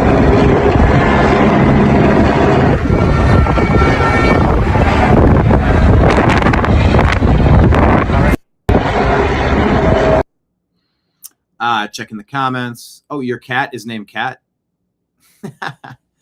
Your 20-year-old cat is named Cat. That's right.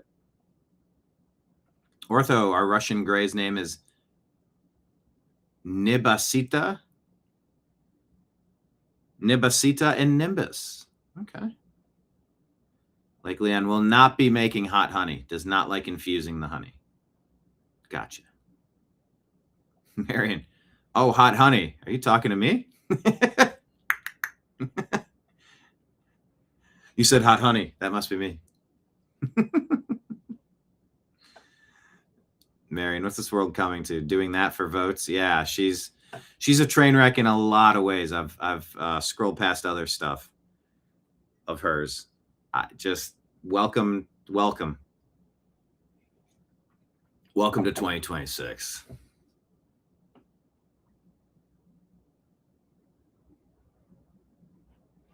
What can I say?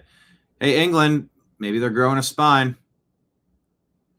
There are no announcements made on Keir Starmer leaving. The Post misrepresents a Daily Mail column based on anonymous sources. He's still in the Post and he's defiant.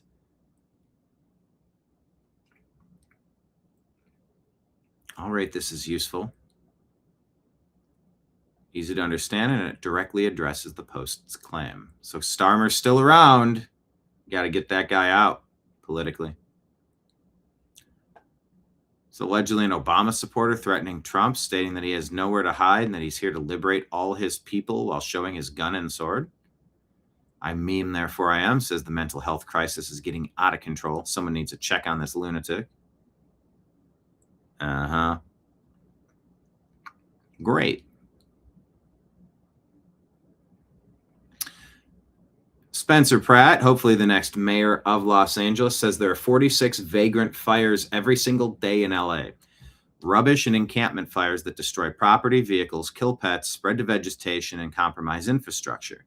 That's 17,000 plus fires a year. Until you clear vagrants from the streets, don't pretend you're serious about mitigating fire threats. The unrelenting vagrant fires are demoralizing our firefighters. Every night, rubbish fires tone out every hour, all night. They can't sleep. They're sucking in toxic fumes constantly. The attrition rate at LA Fire Department is outpacing recruitment, leaving us dangerously short-staffed for a mass casualty incident. Our firefighters deserve better than to clean up after drug addicts. Agreed.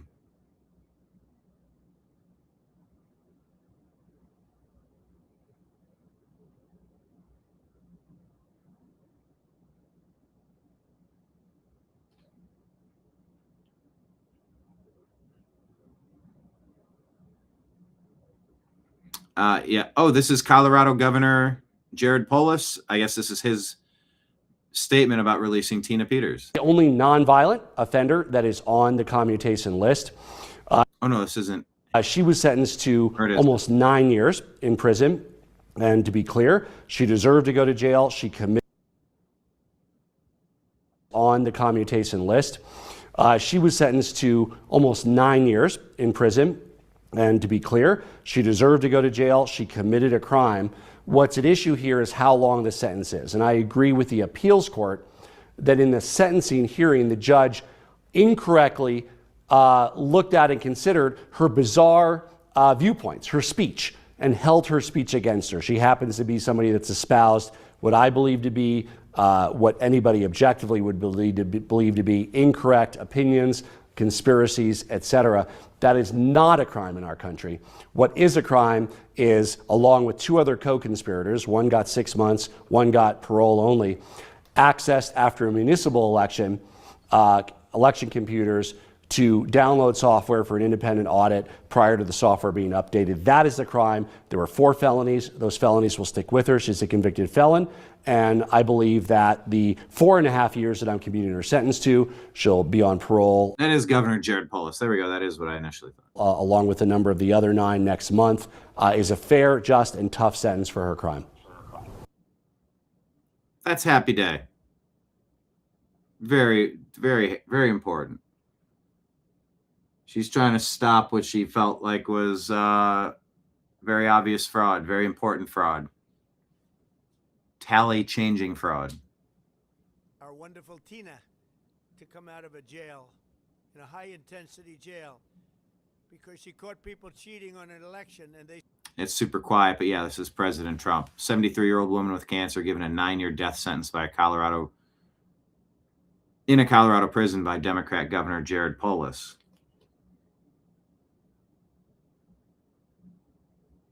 So that's a huge win.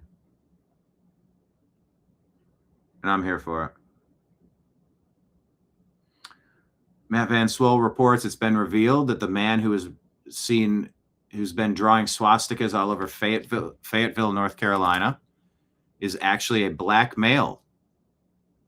Oh, so he's out there drawing swastikas. Then they let him out on a $1,500 bond. Then he immediately began waving a gun at people on the street. He was yet again given a $2,500 bond. Curiously, although local media reported on the story, they miraculously failed to mention at all the race of the man who was drawing these swastikas. Facebook talking about the same. Go figure. Everybody give it up for Taquan Jamik Vereen. Great.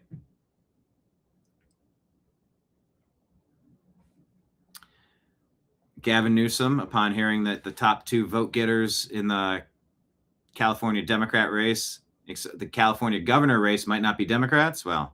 We all have agencies we can shape. We all have agencies. We all.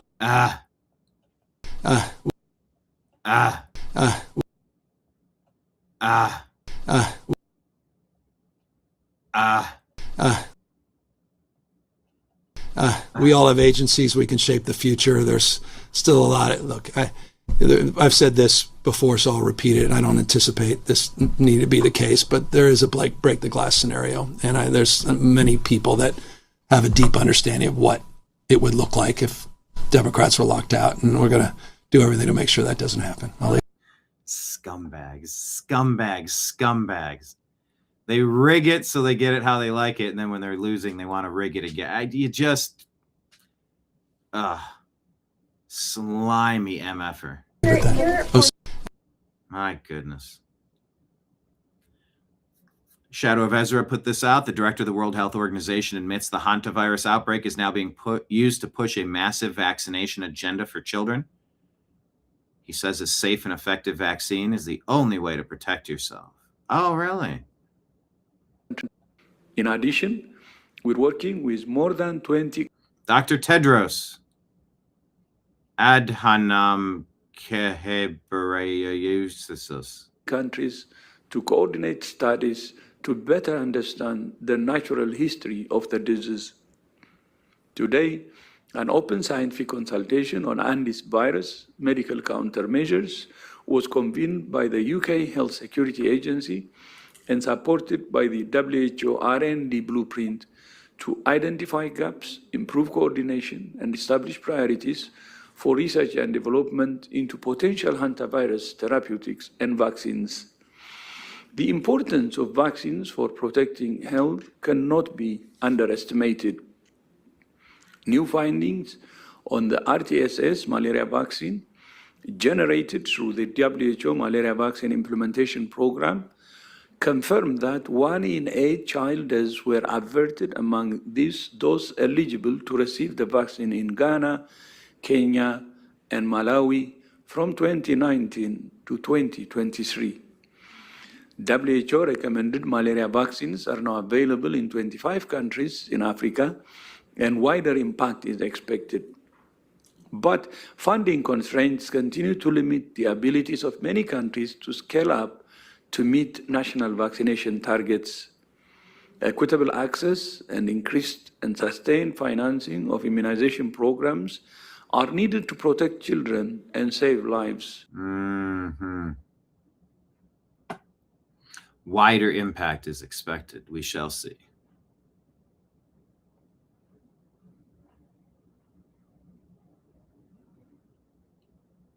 Oh, Scott Pressler taking his actions to John Thune. Hey everybody, this is Scott Pressler. I am here outside of Senate Majority Leader Thune's Washington, D.C. office. And while we were filming a video, just had a beautiful family from Kansas come up and say, Scott, we must pass the Save America Act. And truly, I mean this in earnest. This is the single most important piece of legislation the American people want. It is country saving. And I've done my best to be diplomatic. I've done my best to reach across the aisle and work with members of Congress in order to pass legislation that 84% of Americans want. And yet here we are in May of 2026, and we still have yet to pass the Save America Act. And that's why it's time to play hardball. This Saturday, I ask you to defeat Senator Bill Cassidy. You did it. If Senate Majority Leader Thune is not going to give us what we want, then you peacefully, you take away his top ally. You take away what he has. Give us the Save America Act or lose your seats. And that's why on Tuesday, May 26th, we have a Texas election. I proudly endorsed Attorney General Ken Paxton. I ask for your vote for General Paxton. Defeat Senator John Cornyn. He voted for red flag laws. He promotes amnesty. He wants deportation relief. I'm so sorry, but it's time to go. Again, send a clear and decisive message. All right. Time to play hardball.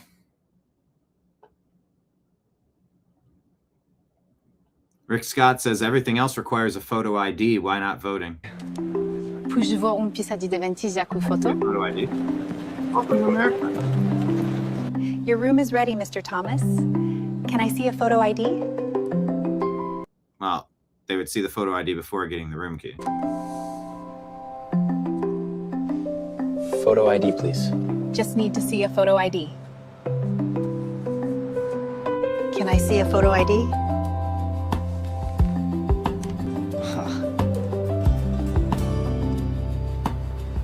No ID necessary. You can thank Congress.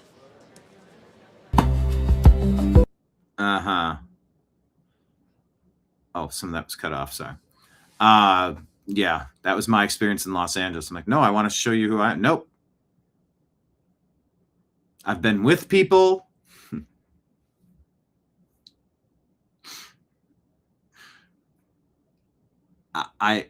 Yeah. I've been there when they tried to give the wrong person's ballot to the person I was with. It's so sloppy. Require ID. Reminder, Bill Cassidy said, I supported Leader Thune previously and I plan to support him again. Well, nobody really wants more John Thune.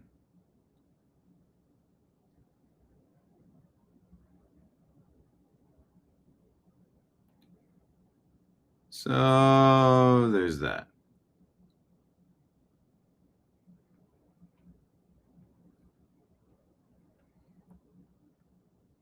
David Schaefer says, this is how the Democrats drew Georgia's then 13 congressional districts when they controlled the governor's office and General Assembly. I do not want to hear the word gerrymandering from anyone who wants to put them back in power. Look at this mess.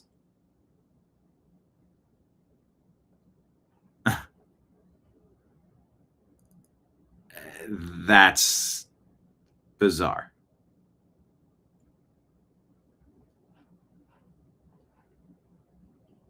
Democrats. This is what democracy looks like. Yeah.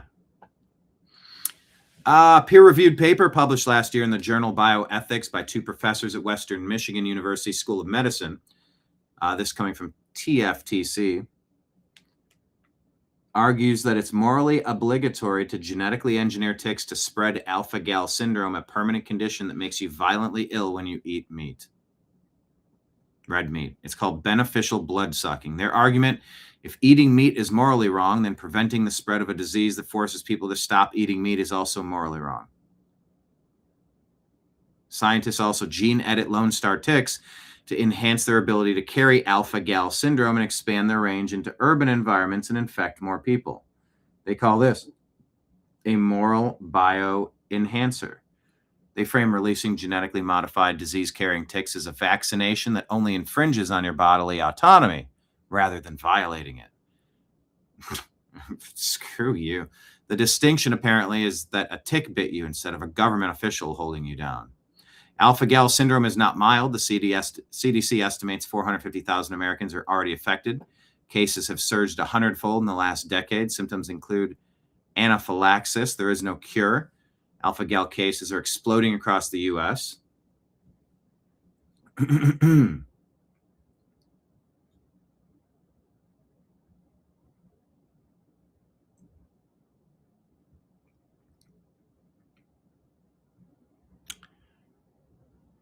The Lone Star tick's range is expanding far beyond its historical territory, and 2 academics at a medical school published a paper arguing this is a good thing that should be accelerated. At what point do we stop treating papers like this as fringe academic exercises and start asking whether anyone is actually acting on them?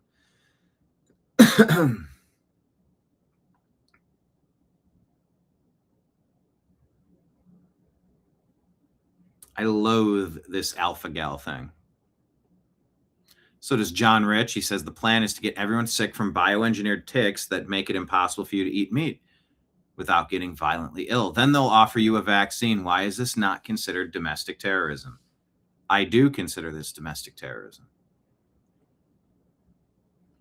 Wall Street Ape says Karen Bass doesn't want you to see this. Los Angeles Fire Department confirmed there's no water during the Pacific Palisades fire, and residents knew that it was Karen Bass.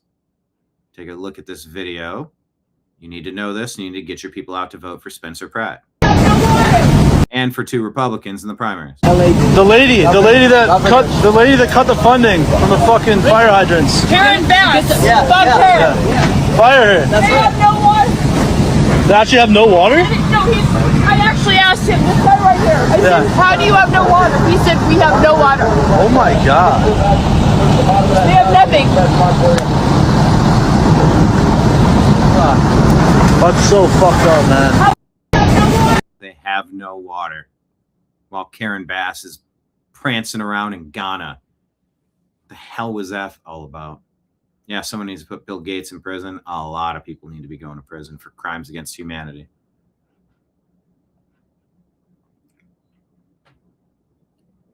A permit to demolish a residential home and build a 3,000 square foot mosque outside of Charlotte has been denied by the city council.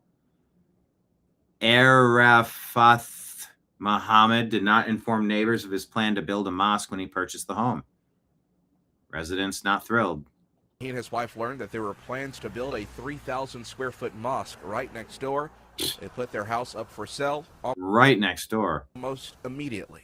The prices on the houses started going down, so it's harder to sell a house. According to land records, the 5-acre property was purchased in January by Waxland Investments, an LLC owned by Arafat Mohammed, who filed a permit with Lancaster County to demolish this home and build a mosque with 28 parking spots in what's known as a low-density residential area. Because of its standing assembly, we're saying 100 people with only 28 cars, which is again a very light assembly. At the Lancaster County Council meeting on Monday, members heard from those both for and against the project. For many of us, this is a place of worship and a place of peace, reflection, and learning. Islam being peaceful? I'm sorry, I got to rewind this one more known time. as a low-density residential area.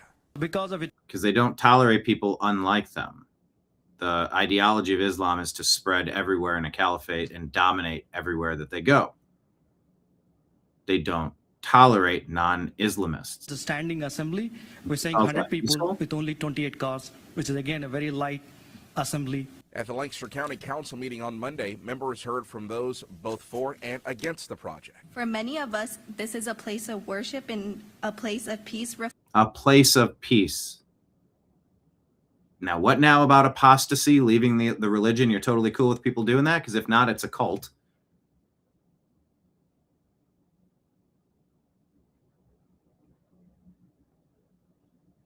What of the war of jihad and the caliphate to conquer the planet? What of, honor kayings? If you don't like what your daughter is doing, claiming the ability to offer reflection and learning. Islam is not a religion, it's a takeover. The individuals who will use the center are already part of this county. We do not want Sharia law in this area. Yeah, Sharia law is like ATM machine, automatic teller machine. You don't need to say Sharia law, just say Sharia. It's incompatible with Western society. It's incompatible with the Bill of Rights and the Constitution. Sharia. Yeah, they'll park all up and down the streets nearby. Not low density. Agreed. After more than 2 hours of public comment, all those in favor of the motion, please raise your right hand. Council voted unanimously to deny the permit, with members emphasizing their votes had nothing to do with religion, but all about location. I mean, it's a residential area. That's an easy out. It's an easy answer.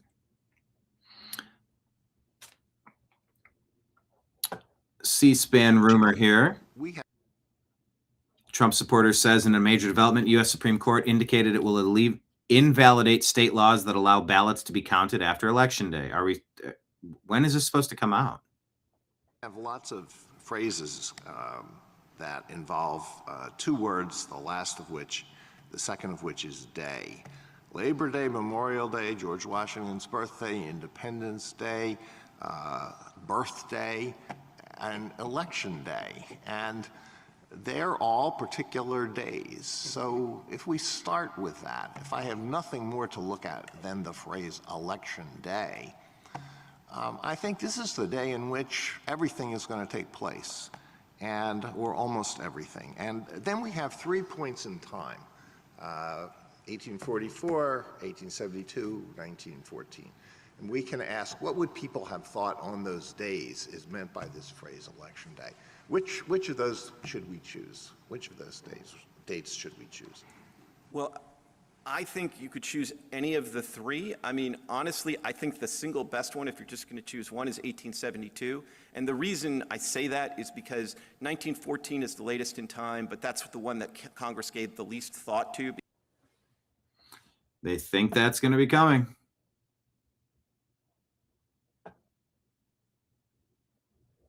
Oh, I just realized that Trump settlement is for $1776 billion, 1.776 specifically. Spencer Pratt with another AI advertisement banger.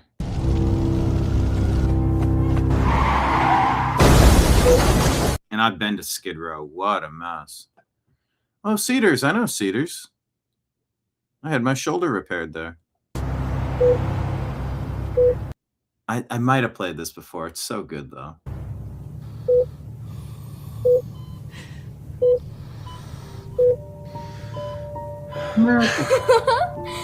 Daddy!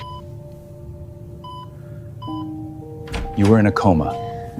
3 years. MacArthur Park, right? Where are all the needles and homeless people? I was at MacArthur Park for Occupy LA. And yeah, it's been overrun with junkies. The mayor fixed it. Wait, isn't this downtown? Where are all the tents? The piss and the shit and the criminal drug addicts? The mayor fixed it. They rebuilt the Palisades? How? The mayor fixed it. That's Karen Bass. Wow. Karen Bass really turned the city around. Karen Bass isn't the mayor anymore, honey. Who's the mayor? Spencer Pratt.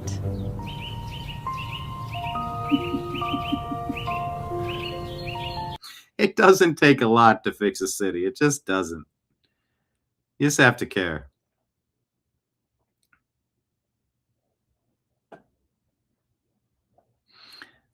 Another Matt Van Swell story here. That's right, a suitcase. Look, in this surveillance clip, you can see that suitcase in his shopping cart. Police say he puts the meat in the suitcase, then simply wheels the suitcase out of the store without paying. As an officer, when you see something like this, you see somebody who knows what they're doing. You know, he's got a suitcase.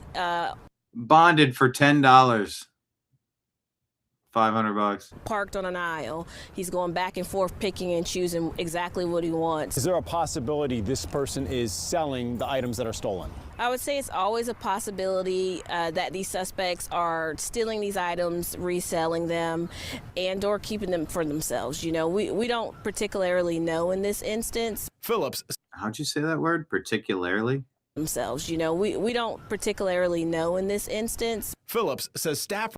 Well, you might not know because you don't know how to pronounce that word. For themselves. You know, we don't particularly know in this instance. Phillips says Stafford has even been banned from Food Lion stores, but keeps returning.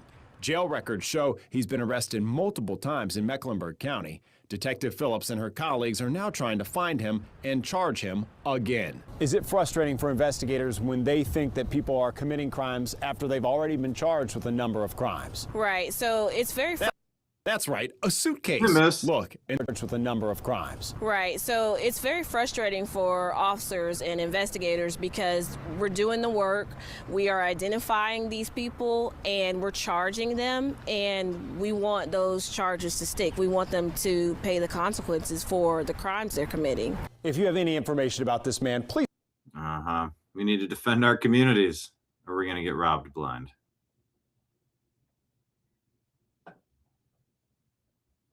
Yeah, if bartenders can go to jail for over-serving alcohol, judges should go to jail for releasing criminals who do the same.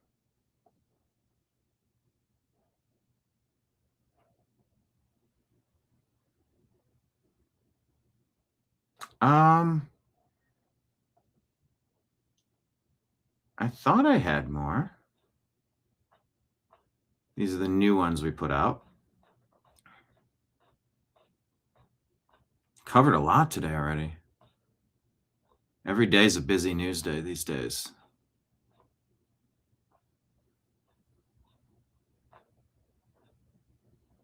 All right, there we go. That is the end. That is what I had to share with you today. Yeah, it's time for some consequences. And these are the consequences we get for allowing Democrats near positions of power in government. If there's a priority they could flip upside down, they will. So let's see if we can change that, shall we? Get out there at primaries tomorrow. Get active. Primaries really set the tone. I know Trump's not on the ballot, and it's not even the real election. No, it is. When you can replace a rhino with somebody that's going to be decent, do it. I know I had stories about Thomas Massie. Thomas Massie's in a dogfight. I'll just tell you that. Thomas Massie's in a dogfight. Now there's accusations about him. Shocking. Not because you knew Thomas Massie would do things that are untoward, but because President Trump's attacking him. President Trump is trying to take him out. Lauren Boebert trying to help Massie get in power, allegedly, or keep him in power. Was there an affair between Lauren Boebert and Thomas Massie? Don't know, but I'm reading these stories. We shall see how it shakes out. But tomorrow it's all going to come down to the wire for Thomas Massie. And it's going to be interesting to watch. Thomas Massie has pretty decent credentials on one hand. And then also, why does it seem like he's a card-carrying member of the Democrat Party on the other? With Republicans like Thomas Massie, who needs Democrats? But the flip side of that is, it's like, well, if the Republican ideals were actually libertarian, actually fiscally responsible, you might have the support of Thomas Massie. He's not going to just bend the knee and do what the party tells him to do. So it'll be very interesting to see how it shakes out tomorrow with Thomas Massie. So maybe we'll get into that a little bit more tomorrow. Won't have the results immediately by the time of the show, but like Leon say, Massie gotta go. You were in the Trump camp on that. Marion, maybe so, maybe not. Yes, that is, I'm glad that sticks as a catchphrase. And I do like using it repeatedly.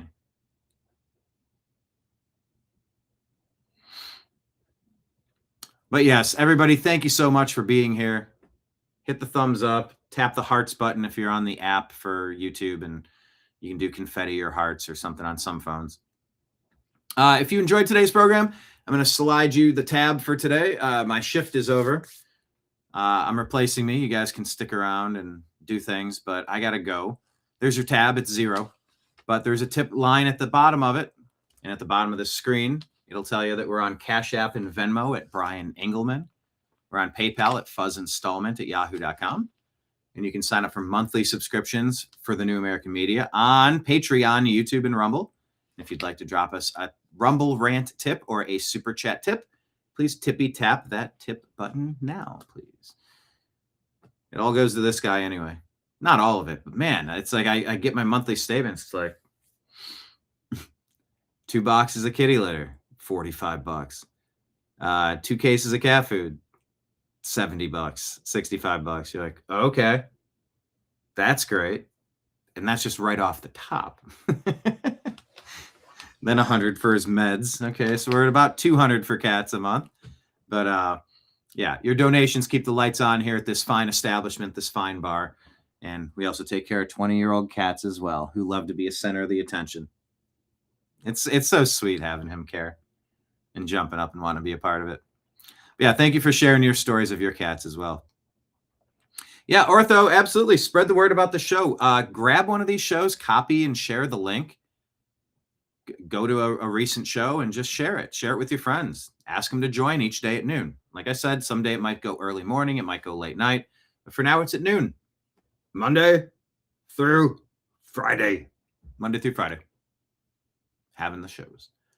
Yeah, please invite your friends because we have a good time together. And that was absolutely the case today. So there'll be more news in the cycle tomorrow, and we will surely cover it. So thank you all for being here. Signing out on behalf of everybody out there in the TNAM universe, including Mr. Nimbus. I appreciate you. I love you. And we'll talk to you again soon. Take care, everybody. Peace. He yawned into rabbit ears.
Your guide to the truth.